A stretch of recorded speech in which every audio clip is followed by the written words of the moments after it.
आज हम लोग UP TET special UP TET के लिए मैथ के लेक्चर नंबर 2 पढ़ेंगे। और यह जो लेसन होगा ये संख्या पद्धति से होगा। संख्या पद्धति, नंबर सिस्टम,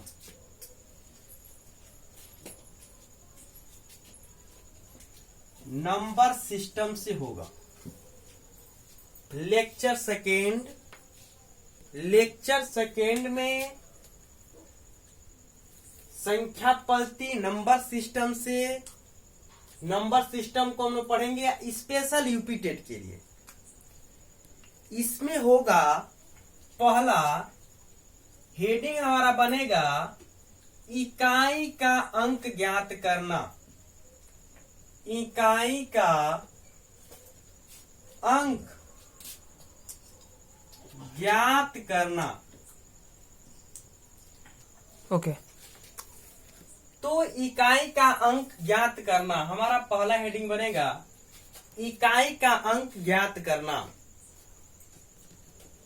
तो इसमें इस हेडिंग के अंतर्गत होगा फर्स्ट गुणनफल में इकाई का अंक ज्ञात करना। अर्थात गुणनफल का मतलब हुआ गुणा बहुत सारे गुणे दे दिए जाएंगे और उस गुणा के अंतर्गत हमें इकाई का अंक ज्ञात करना है। जैसे 257, 845, 675 और 525 में पूछेगा इसमें इकाई का अंक क्या होगा। इसमें से पूछा जाएगा कि इसमें इकाई का अंक क्या होगा। तो प्रत्येक में गुणा करके ज्ञात करने पर हमें बहुत कठिनाई होगा और टाइम मतलब समय का बचत नहीं होगा, टाइम बहुत ज्यादा लग जाएगा। इसलिए हम क्या करते हैं, इस संख्या की इकाई का अंक 7 और इसका इकाई का अंक 5, 7 5 हो गया 35, इसके इकाई का अंक 5 और इसके इकाई का अंक 5, दोनों का गुणा कर देंगे तो 5 5 25 हो गया, 25 हो जाएगा। और 25 का इसका 5 और इसका 5, दोनों का गुणा करेंगे तो 5 5 25, 25 में जो 5 होगा यही 5 इकाई का अंक होगा। यही 5 जो होता है यह इकाई का अंक होता है। ठीक इसी के बेसिक का दूसरा सवाल ले लेते हैं। 344, 312, 804 और मल्टीप्लाई 322 में इकाई का अंक क्या होगा। तो पहले वाले संख्या में 4, फिर दूसरे वाली जो संख्या है 2, 344 गुणे 312 गुणे 804 गुणा 322 में इकाई का स्थान ज्ञात करना है।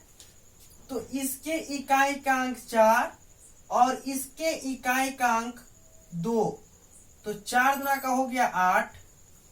अब इसका 8 और इसका 4 लेंगे, इसका 4 लेंगे तो 8 चौका 32 हो जाएगा। इसका इकाई का अंक 2 और इसका इकाई का अंक 2, तो 2 में 2 से गुणा कर लेंगे तो क्या हो गया 4। अर्थात इस पूरे का इकाई का अंक हो जाएगा आपका 4। पूरे की इकाई का अंक हो जाएगा 4। अर्थात जो भी संख्या दिया हो उस संख्या के लास्ट वाले इकाई का अंक, तो इकाई का अंक इसका इकाई का अंक में गुणा करेंगे, 2 चौके 8, फिर इसका 8 और फिर इसका इकाई का अंक 4, तो 8 चौका 32, फिर 32 में 2 का इकाई का अंक हो जाएगा और फिर इसका इकाई का अंक, तो 2 दूनी का हो जाएगा आपका 4 और यही 4 जो हो जाएगा यह इकाई का अंक हो जाएगा। इसी में सेकेंड क्वेश्चन पूछा जाता है। इसी में सेकेंड क्वेश्चन आता है आपका इस प्रकार का।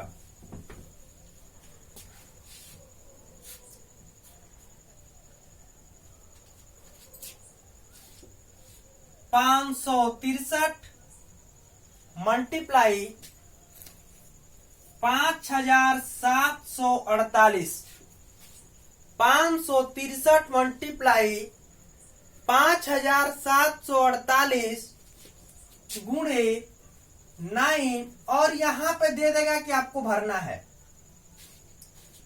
यहाँ पे हैश का या स्टार बना देगा और कहेगा कि यहाँ पे कौन सा स्थान होगा, कौन सा वैल्यू होगा, और फिर आपके इसके आगे दे दिया है कि 5469 के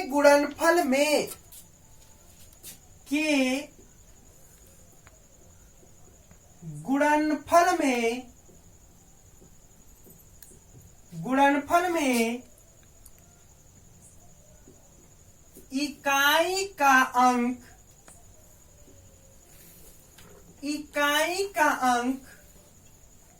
4 है, तो हैज के स्थान पर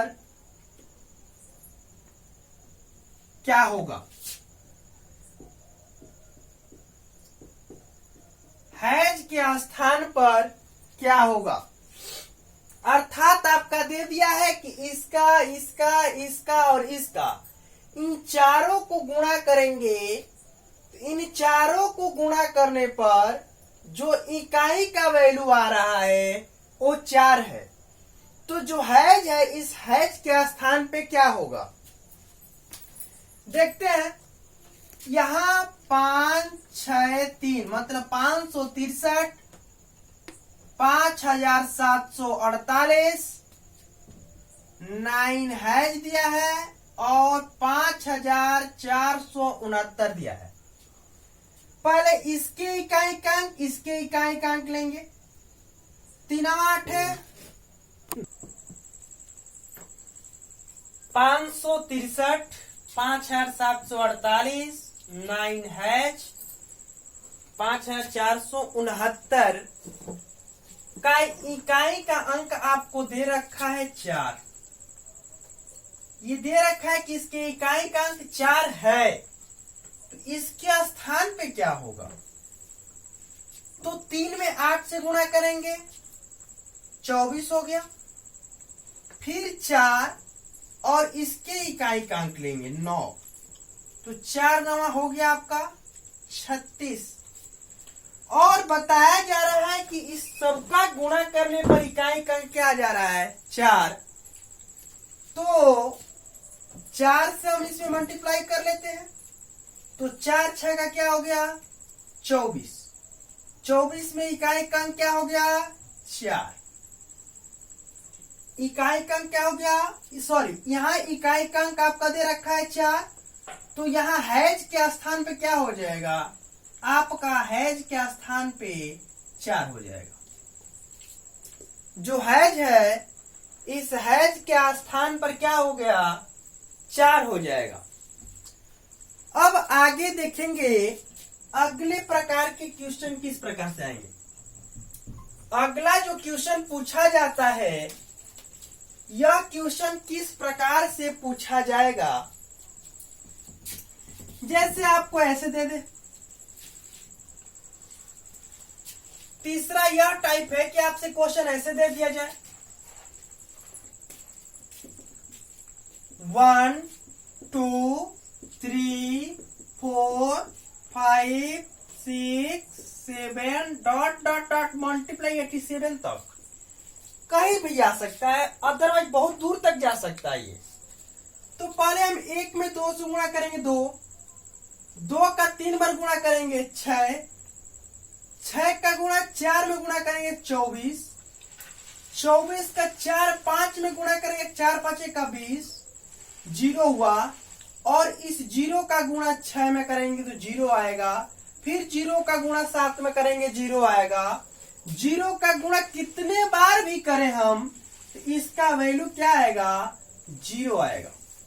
अर्थात ऐसे क्रम वाइज दे 1 गुणे 2 गुणे 3 गुणे 4 गुणे 5 गुणे 6 गुणे 7 गुणे डॉट डॉट डॉट आगे कितना भी जाए तो इसको गुणा करने पर हमको 0 ही मिलेगा, क्योंकि 1 का गुणा 2 बार करेंगे तो 2 आएगा, 2 का 3 बार गुणा करेंगे 6 आएगा, 6 का 4 बार गुणा करेंगे तो 24 आ गया, 24 में इकाई का अंक निकाल लेंगे 4 हो गया, 4 में इकाई का अंक 4 हो गया, 4 का 5 बार गुणा कर लेंगे 20 हो गया, 20 में इकाई का अंक 0 हो गया। अब 0 का गुणा किसमें भी करें, किसी संख्या में करें तो उसका वैल्यू 0 ही आता है। अब कुछ पॉइंट नोट करने योग्य हैं, कुछ पॉइंट नोट करने योग्य है, इसको ध्यान में रखना है। इसमें पहला नोट पॉइंट ये करना है हमको, नोट पॉइंट में पहला करना है समस्त विषम संख्याओं का, समस्त विषम संख्याओं का गुणनफल, समस्त विषम संख्याओं का गुणनफल या समस्त विषम संख्याओं के गुणनफल में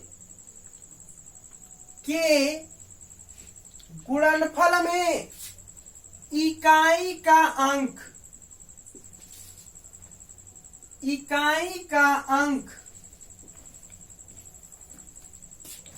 5 होता है।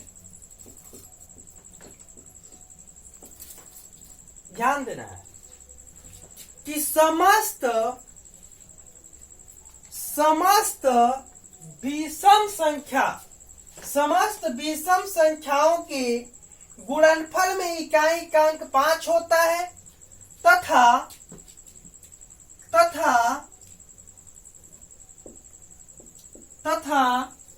समस्त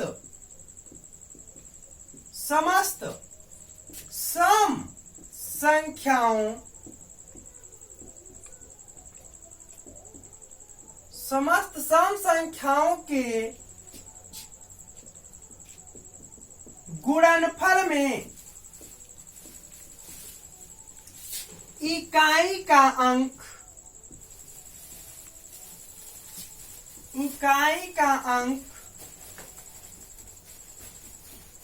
0 होता है। समस्त सम संख्याओं के गुणनफल में इकाई का अंक 0 होता है। देख लेते हैं समस्त विषम संख्या, जैसे विषम संख्या ले लेते हैं 3 से ले लीजिए 3, 5, 7, 9, 11, बस यहीं तक ले लिया जाए। 3 में 5 से गुणा किए 15, 5 हुआ।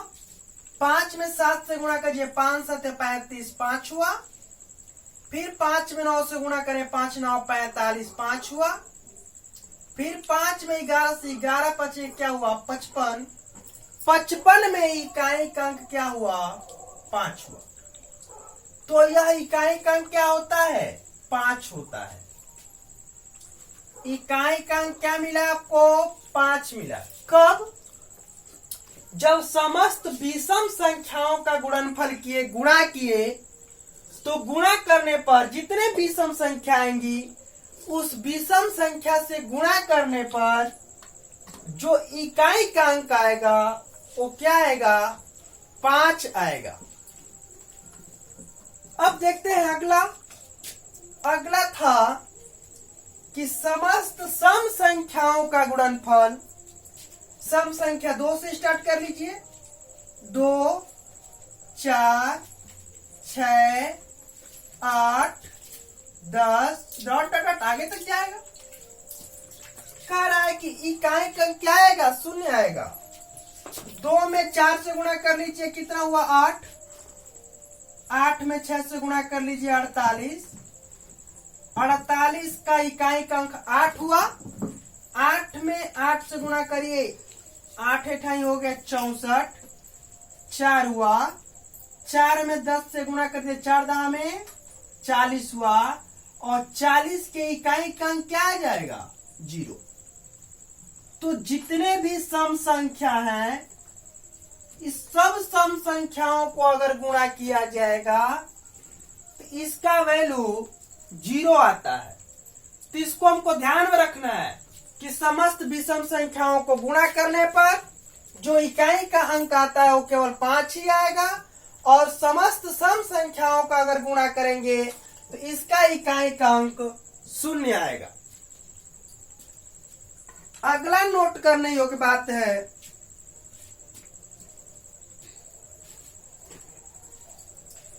इसका अगला पॉइंट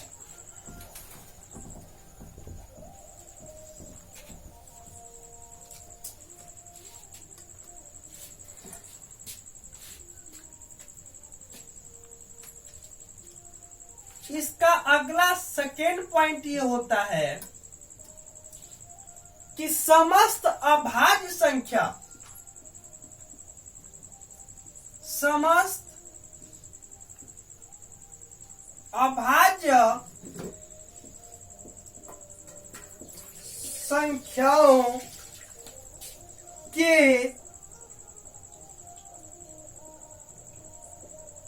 गुणनफल में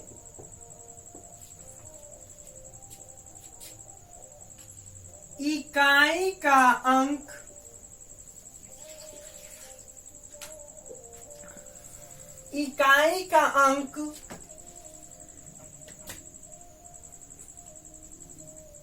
शून्य होता है।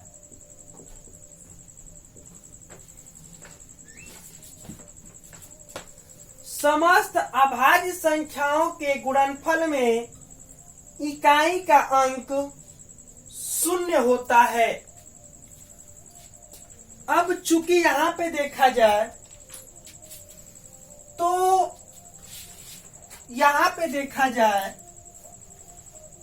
तो आपसे पेपर में पूछा जाता है कि 1 किस प्रकार की संख्या है। 1 किस प्रकार की संख्या है? तो आपको ऑप्शन में मिलेगा क्या अभाज्य संख्या है? तो 1 अभाज्य संख्या नहीं है। 1 अभाज्य संख्या नहीं है। 1 अभाज्य संख्या नहीं है। 1 जो होता है ये सबसे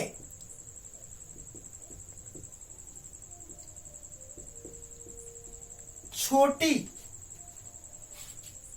यह सबसे छोटी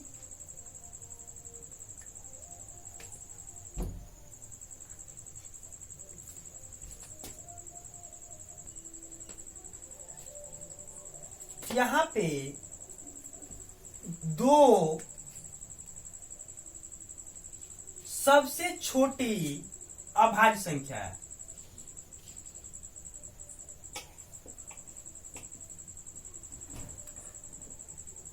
दो सबसे छोटी अभाज्य संख्या है। और बोल दिया जाए कि 2 क्या है, तो 2 बोला जाएगा कि 2 सम अभाज्य संख्या है। जो 2 है इस 2 को हम बोलते हैं सम अभाज्य संख्या है।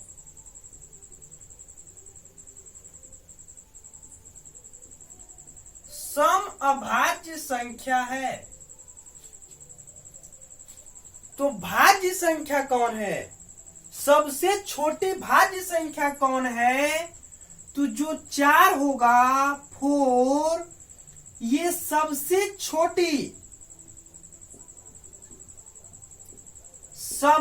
छोटी भाज्य संख्या है। भाज्य संख्या है। ये पेपर में ये 4 टॉपिक बहुत अच्छी तरह से पूछे जाते हैं। एक क्या है? अभाज्य संख्या एक नहीं है। 2 क्या है? सबसे छोटी अभाज्य संख्या है।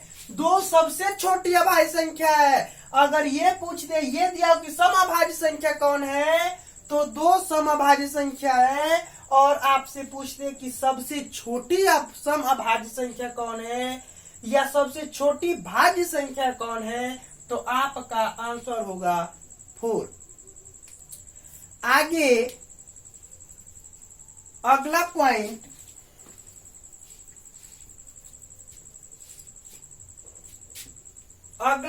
आता है आपका कि भाज्य और अभाज्य कहते किसे हैं। भाज्य और अभाज्य संख्या किसे कहते हैं? तो पहले हम जानेंगे भाज्य, दूसरा जानेंगे अभाज्य। भाज्य वह होता है जिसका कम से कम 3 गुणनखंड हो। भाज्य वह होता है जिसका कम से कम 3 गुणनखंड हो। 3 गुणनखंड हो। और अभाज्य क्या होता है? जिसका 2 गुणनखंड हो। जिसका